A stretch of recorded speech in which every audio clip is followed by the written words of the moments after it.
Bonjour Madame la Duchesse. Je suis la journaliste d'Il était une fois Made in France.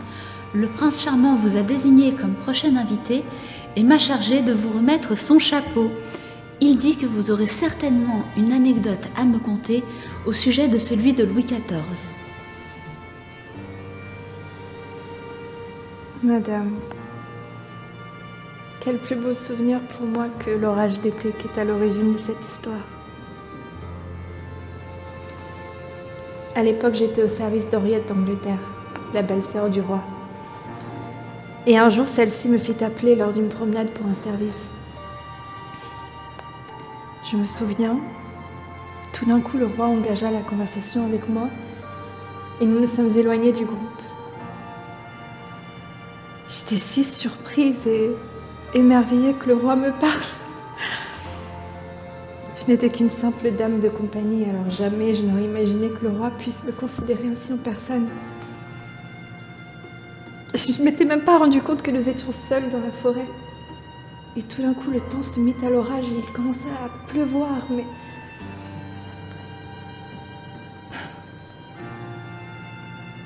Et c'est là que Louis ôta son chapeau pour m'en faire un abri.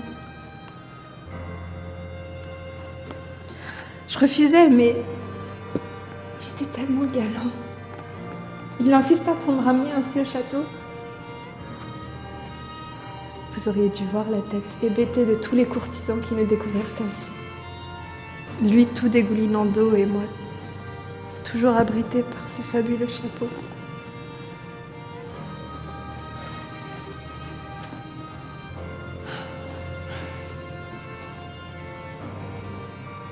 Vous venez vous asseoir avec nous ? Très volontiers.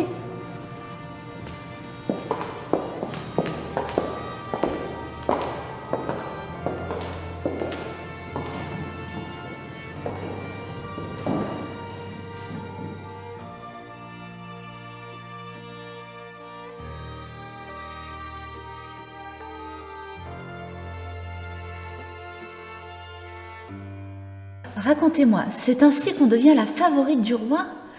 Et comment supporte-t-on les rumeurs à la cour quand on occupe cette place ? C'est une situation bien difficile. Plus d'une fois, malgré mes sentiments pour le roi, je l'ai supplié de me laisser partir au couvent. Mais il refuse toujours. Plus que tous les courtisans réunis, je crains le courroux de Dieu. Car le roi étant marié, nous avons une histoire adultère. Je suis sans cesse partagée entre mon amour sincère et ma raison qui m'ordonne de mettre fin à cette situation. Alors oui, c'est ainsi que je suis devenue sa favorite. Mais il y a d'autres moyens de le devenir. Madame de Montespan vous le confirmera. À ce propos, comment gérez-vous la rivalité avec la célèbre marquise ? Et comment avez-vous géré la situation quand elle est arrivée à la cour du roi ? Madame, je suis si torturée depuis son arrivée. Et je suis pétrie de regrets. C'est moi-même qui l'ai présentée au roi. Vous voyez, pour entrer à la cour, il faut y être introduite par une personne noble déjà en place. Alors en devenant la marraine d'Athénaïs, j'ai fait entrer le loup dans la bergerie. Le roi a donc plusieurs maîtresses. Qu'est-ce qui vous distingue des autres favorites de Sa Majesté ? J'ai été la première favorite officielle. Mais à ce jour, je suis la seule qui l'aime d'un amour totalement désintéressé. Un de vos admirateurs demande « On vous a surnommée la Diane chasseresse auparavant. Ce surnom est-il honorifique ?» Oh, je vous en prie. Ce surnom est une raillerie. J'ai été utilisée 2 fois comme paravent par le roi et mes rivales pour cacher leur amour illégitime. La première fois, c'était avec Henriette d'Angleterre. Monsieur ne supportant pas d'être cocu par son propre frère, il fallait détourner l'attention pour le faire taire. Et qu'a fait le roi ? Il a fait croire qu'il s'intéressait à moi. Je n'étais pas au courant de cette supercherie, je suis tombée amoureuse de lui. Et ensuite, Madame de Montespan est arrivée. Et l'odieuse farce a repris. Cette fois-ci, c'est son mari, le marquis de Montespan, qui causait du scandale à son tour. Cela semble confirmer l'impression de Fanny, qui pense qu'il doit être bien difficile de rester d'un naturel simple en vivant à la cour du roi. Comme elle a raison.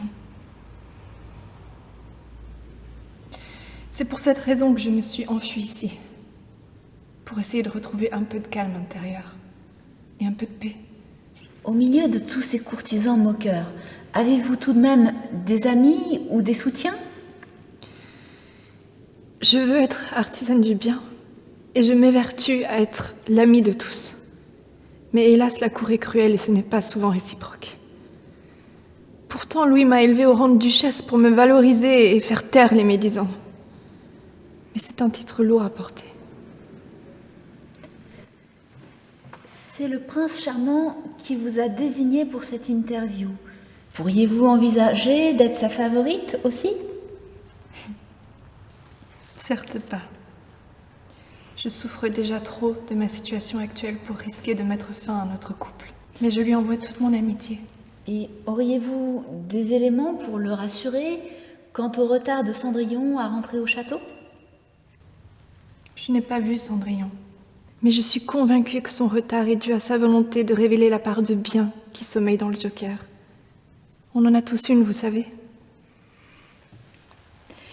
Le prince est néanmoins fort soucieux. Auriez-vous un petit mot d'encouragement à lui adresser? Je promets de joindre toutes mes prières aux efforts de Cendrillon. Ainsi, la rédemption totale du Joker ne saurait tarder.